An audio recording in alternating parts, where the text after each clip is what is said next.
Praise God. Hallelujah. Nasa Eco Park pa ako ng Taguig. Ayan po, oh. Ang daming tao dito.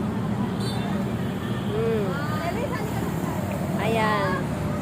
Ikutin natin ang camera. Naka-double cam si ako. Ayan po. Hanggang doon po yan, oh. Ang dami po tao dito. Dito tayo magbabahagi ng salita ng Diyos. Amen. Bago po ako uuwi ng bahay, bahagian muna natin itong mga tao dito na salita ng Diyos at mamimigay po tayo ng tracts. Ibigay po natin sa kanila para basahin po nila at I hope and pray magrema po sa puso't isipan nila ang salita ng Panginoon. Amen. Sa Diyos ang papuri at pasasalamat. Ayan, bibigyan natin sila ng tracts. Ito po, ito ng dalawa na ito, bibigyan natin ng tracts. Ay lalapitan ko na po. Hello po, mapagpalang gabi. Pwede ko po kayo maabala. Meron po mensahe si God. Ito po, pinapaabot ni Lord. Ayan. Ito po. Basahin niyo po yan. Mensahe po yan ni God sa araw na ito. Amen. Isa puso, isa buhay po natin ang salita ng Panginoon. Wala po yan bayad. I-share ko lang po. Amen. Nagbabasa po ba kayo ng Bible? Minsan po. Amen. Hindi naman po yata kayo nagmamadali. Ano po? Pwede ko ba kayong share ng Word of God? Pwede naman. Amen. Sa Diyos ang papuri at pasasalamat. Ano po? Ngayon po, meron akong i-share sa inyo na salita ni God. I hope and pray na magrema po sa puso't isipan po ninyo. Ano po? Kung ano po yung nakasulat dito sa Bible, iyon po ang maririnig po ninyo. Amen. Hallelujah. Praise the Lord. So ngayon po, ipinaparating po ni God na ang araw na ito ay araw ng ating kaligtasan. Amen. Today is our salvation. Hindi po natin mapapromise kung tomorrow ay kahabagan pa ba tayo ni God na magising. Hindi po natin hawak ang buhay natin. Amen. Lahat ng tao hindi alam kung hanggang kailan lang po siya dito sa mundo. Amen po. Anytime po pwede ni God bawiin ang kaisa-isa nating buhay. Amen. So, ito po pinapasabi ni God na nasusulat po sa Joshua chapter 1 verse 8. Kung nagbabasa kayo ng Bible, ano pang mensahe ni God? Sa Joshua chapter 1 verse 8. Apo?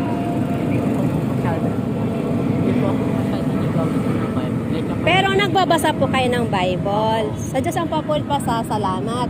Ngayon po, sabi ng Panginoon, Joshua chapter 1 verse 8, sabi niya, huwag mong kaligtang basahin ang aklat ng kautusan, pagbulay-bulayan mo iyon, ito, ang hawak ko, araw at gabi. So, ibig sabihin, meditate the word of God day and night.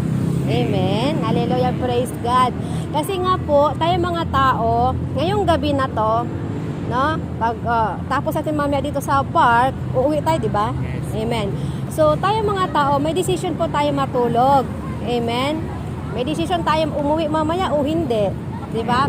Kung tayo po may decision matulog, kahit anong oras pwede. Pero po, yung paggising po, hindi po natin yung decision. Kay God po yung decision. Kahit na nga po nag-alarm ka, si God pa rin ang mag-decision kung gigisingin ka pa niya o hindi. Ay, by the way nga po pala, ako po pala si Sister Bing. Kayo po? Ako si Rin po.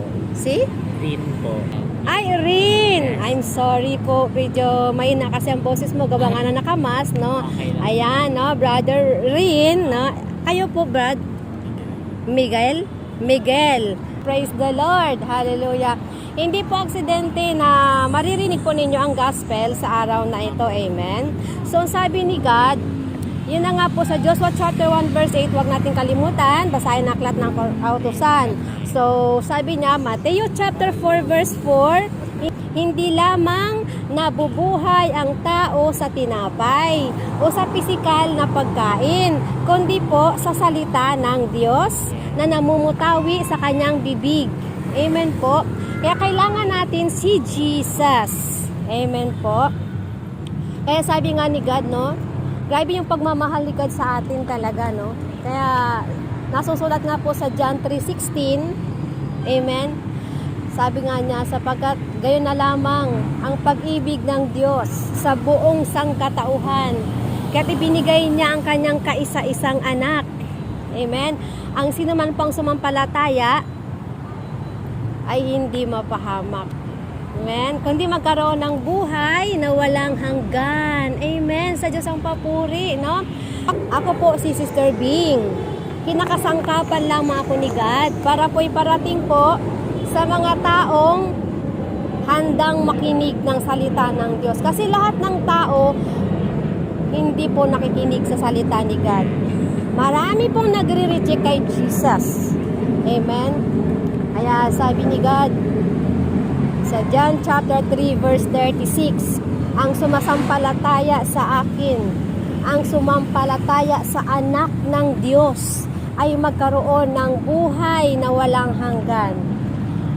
Ang hindi susunod sa anak ng Diyos, mananatili ang puot at galit ng Diyos sa kanya. Kaya kailangan po natin pakinggan ang salita ni God. Amen. Jesus said, Mateo chapter 7 verse 16, makinig ang may pandinig. Yamang tayo po ay binigyan ni God ng dalawang tainga, makinig po tayo. Amen. Kung kayo po ay nag-aaral, kailangan nyo makinig kay teacher para masagutan nyo po yung exam. Ganon din po sa salita ni God. Talagang sinasabi ni God, ni Jesus, Marcos 4 verse 9, no? Sa Marcos 7 verse 16, sinabi niya din talaga na ang may pandinig ay makinig. Amen po. Marami po ang nagbingi-bingihan, mas lalo na po sa salita ni God. Dinididma lang po si Lord. Pero pag bandang huli, si Lord din ang tatawagin. Amen po.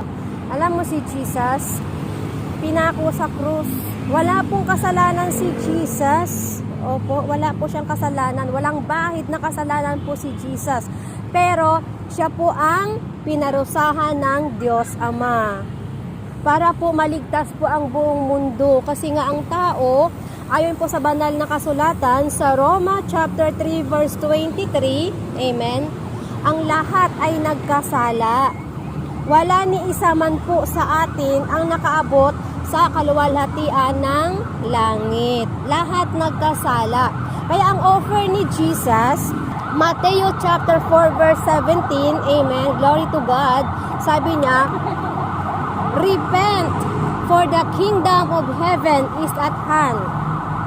Mateo chapter 4 verse 17, magsisi kayo at talikuran ninyo ang inyong kasalanan, sapagkat malapit nang dumating ang kaharian ng langit. Dahil tayo nga po ay nagkasala sa isip, sa salita at sa gawa, ang alok ni Jesus, repentance. Amen. Ako po, bilang binago po ng ating Panginoon, kinakasangkapan ng Panginoon, mahal ko po kayo, I love you with the love of the Lord, nakarating po sa inyo ang mabuting balita ng ating Panginoon. Amen. Sa Diyos ang papuri at pasasalamat. No? Kasi kung sabi ni God, kung patuloy po ang tao sa pagkakasala, tiyak po mamamatay ito. Dahil nasusulat po sa Roma chapter 6 verse 23, ang kabayaran ng kasalanan ay kamatayan. Ngunit ang libreng kaloob ng Panginoon ay buhay na walang hanggan. Diba kung nais natin ng buhay na walang hanggan, kailangan natin sumunod. Amen po. Kung sumunod po tayo sa salita ng Panginoon, hindi po tayo mapapahamak. Amen po. Ang sabi ni God, lagi kayong manalangin. Na? Laging manalangin. Nasusulat po yan sa Ephesians chapter 6 verse 18. Amen. Sabi niya, maging mapanalanginin kayo. Manalangin kayo sa lahat ng pagkakataon. Amen. At humiling. At magsumamo sa banal na espiritu. Amen. At lagi po tayong handa, brother. Opo. Tapos ipanalangin po natin ang mga hinirang ng Diyos. Isali po natin sila sa prayer natin. Amen po. instruction ni God na lagi po tayo manalangin kasi po, si Satan, umaali-aligid lang po kung sino po yung kanyang sisilain. Kaya sabi ni Jesus, be ready, laging handa kayo. Mga tao sa mundo, lagi kayong maghanda. Dahil si Satan nandyan lang. Kaya kailangan maging malakas kayo, mapanalanginin kayo, lumapit kayo sa akin, lagi kayong humingi ng protection, sabi ni Jesus. Diba? Kailangan natin si Jesus kahit sa pag-aaral ninyo, kung nais po ninyo na makamit yung nais ninyo, kailangan lagi po nasa center si Jesus sa inyo. Prayer po ang ating susi. Kapag hindi po tayo lumapit kay Jesus, madali po tayo matukso. Si Satan papasok yan sa isip mo, sa puso mo para ma-distract ka po. Kaya kailangan po, lagi po tayong connected kay Jesus. Amen. Kasi nga po, sabi nga sa Hebreo chapter 9 verse 27, mga brother, sabi ni Jesus, itinakda ang tao na minsan lamang mamatay. Pagkatapos noon, paghuhukom na po. Wala pong purgatory. Amen po. Remember yung kwento po dito sa Bible, yung mayaman at saka si Lazaro.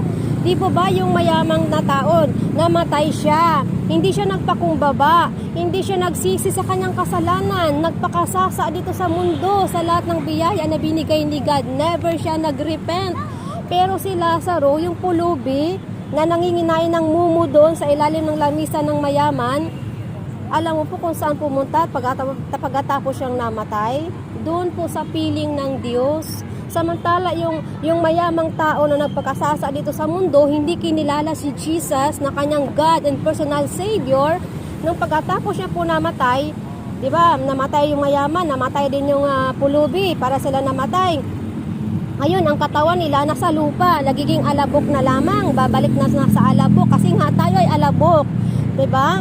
So, yung mayaman na hindi nagrepent, nandun po siya sa Hades, doon po siya sa daigdig ng mga patay. Doon po sa daigdig ng mga patay, wala pong pag-ibig doon, wala po si Jesus doon. So, si Jesus nandun po sa heaven.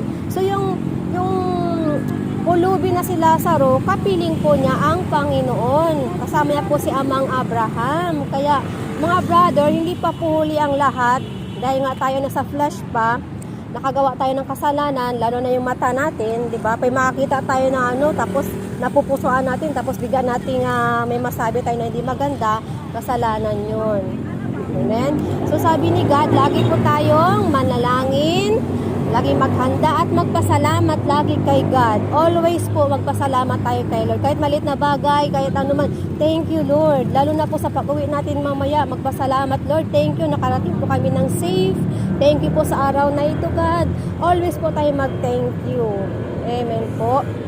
Kaya nga, alam niyo po, ang sabi ni God, kung magpatuloy ang tao sa pagkakasala, nasusulat po sa unang Korinto chapter 6 verse 9, ang mga makasalanan ay walang bahagi sa kaharian ng Diyos.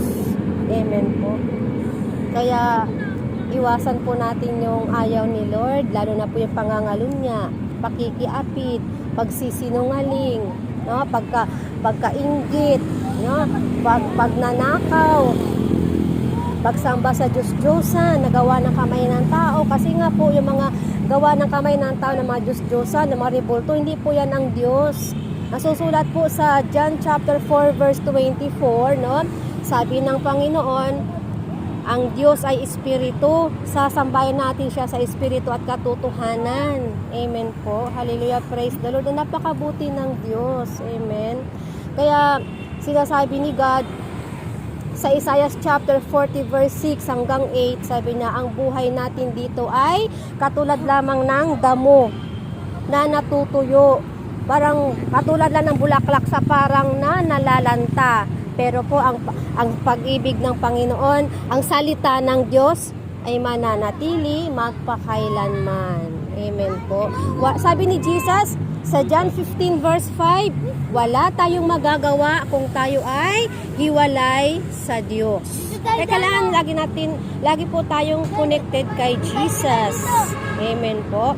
Dahil tayo po ay makasalanan, sabi ni God sa unang Juan chapter 1 verse 9, kung ipapahayag ng ating labi ang ating kasalanan, amen, at tayo po ay magpakumbaba at sumampalataya sa Diyos, patatawarin tayo ni God, lilinisin tayo ni God, amen po. Ganon din po ang sinabi niya sa Isaiah chapter 1 verse 18, sabi ni Lord, hali kayo. Tinatawag tayo ni Jesus, hali kayo, kahit gaano man kapula ang inyong kasalanan, kayo'y aking papuputiin na kasing puti ng yelo o bulak. Ganun talaga kaano si Jesus sa atin. Ganun tayo kamahal ni Lord, kahit na ikaw ay magnanakaw, nangangalunya ka, sinungaling ka. Pag oras na humiling kay God na, Lord, sorry, lahat i-ano mo sa kanya, speak mo sa kanya ang iyong kasalanan at magsisi ka, patatawarin ka ni God. Amen. No?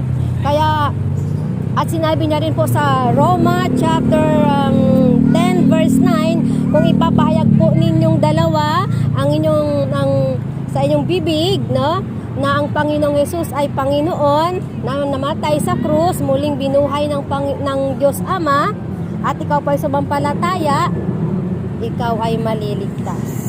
Amen po. Ganon tayo binigyan ni God ng reminders. Ito po ang love letter ni God. Kaya basahin po natin para malaman po natin kung ano yung katotohanan. Amen. Meron po akong tanong. Maaari nyo bang tanggapin si Jesus ngayong gabi? Yes. Hallelujah, praise the Lord. Hallelujah. Ngayon po, sumabay po kayo sa maiksing panalangin na pagtanggap at pagsisisi sa kasalanan. Amen po. Open nyo po ang puso ninyo. Manalangin po tayo na nagsusumamo po sa banal na Espiritu. Dahil sabi ni God, may isa man o dalawang nagkatipon-tipon ayon sa aking pangalan, nandirito siya sa ating kalagitnaan. Amen po. Makikinig po si God. Alam niyo po yung ginagawa nating tatlo? Alam ni Lord kung anong laman ng puso ko, laman ng puso ninyong dalawa, alam ni Lord yan. Amen po. Hallelujah, praise the Lord. Ngayon po, tayo po ay pumikit, yumuko, at ilagay po natin ang presence natin kay God. Pakihawak po yung Bible. Father God in heaven, maraming salamat po Maraming salamat po sa araw po na ito. sa araw po na ito. Salamat po sa banal mong salita Salamat po sa banal mong salita. na amin pong naririnig. Amin pong narinig. Maraming salamat, Lord Jesus. Maraming salamat po, Lord Jesus. Father God in heaven, Father God in heaven, ang araw na ito, ang araw na ito, ito po ang aming kaligtasan. ito po ang aming pagkakasan. Panginoong Jesus, Panginoong Jesus, hinihiling po namin hinihiling po na namin ako po ay patawarin na ako po ay patawarin sa aking kasalanan. sa aking kasalanan. Inaamin ko po Inaamin ko po na ako po ay nagkasala na ako po ay nagkasala sa isip, sa isip, sa salita, salita, at sa gawa. at sa gawa. Nagpapakumbaba po ako Nagpapakumbaba po ako at nagsisisi at nagsisisi sa aking mga kasalanan. sa aking mga kasalanan.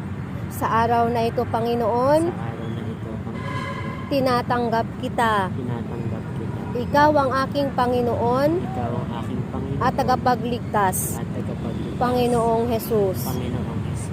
Panginoong Jesus, Panginoong Jesus. isulat mo po Isulat mo ang aking pangalan ang aking pangalan sa aklat ng buhay. sa aklat ng buhay. Ngayong araw na ito, Ngayong araw na ito, nagsusumamo po ako nagsusumamo po ako na pagharian mo po ang puso ko, na pagharian mo po ang puso, ang aking isip, ang aking isip. balutan mo po ako Balutan mo po ako ng iyong banal na dugo ng inyong banal na dugo at linisin mo po at linisin mo po ang aking kasalanan ang aking kasalanan ng iyong mahal na dugo. ang inyong mahal na dugo. Panginoong Jesus, Panginoong Jesus, pinapatawad ko na po pinapatawad ko na po ang mga nagkasala sa akin. ang mga nagkasala sa akin. Patawarin mo po ako, Patawarin mo po ako, Panginoong Jesus. Panginoong Jesus. Dinggin mo po Dinggin mo po ang aking ang aking panalangin panalangin na may pagsisisi na may pagsisisi at pasasalamat at pasasalamat sa tanging pangalan ni Jesus. sa tanging pangalan ni Jesus. Amen. Amen. Father God in heaven, Lord, maraming salamat po sa kapatid kong ito, Panginoon, na si Rain at saka si Miguel, Lord. Nawa po, Panginoon, ingatan niyo po sila, Panginoon. Yung narinig po nilang salita mo, Panginoon, ay magrema po sa puso't isipan nila, Panginoon. Lord, kayo po ang may kapangyarihan nito, Panginoon. Maraming salamat at ako'y kinakasangkapan mo, Panginoon, at sila po ang natagpuan mo, Panginoon. Lord, ingatan niyo po sila. Dalangin ko po, Ama, sa kanilang pag-aaral, nawa po makapagtapos po sila, Panginoon. Hallelujah. Gabayan niyo po sila, Panginoon, sa lahat ng mga subjects nila, Lord. Nawa po ipasa po nila ito lahat, Panginoon, sa pamamagitan po na yung habag at awa, Panginoon. Hallelujah. Father God in heaven, Lord. Hallelujah. Ingatan niyo po sila. Ilayo niyo po sila, Lord, sa karamdaman o sakit, kapamakan, Panginoon. Ilayo niyo po sila, Panginoon, Lord God, sa po ng kanilang pamilya, Panginoon, Lord God. Father God in heaven, Lord, tingin mo po ang aking kahilingan at panalangin sa tanging pangalan ni Jesus. Amen. Amen. Amen. Glory to God. Ayan po, maraming salamat. God bless po. Hallelujah. Praise God. Yung Bible ko po, sa inyo na po yan. Amen.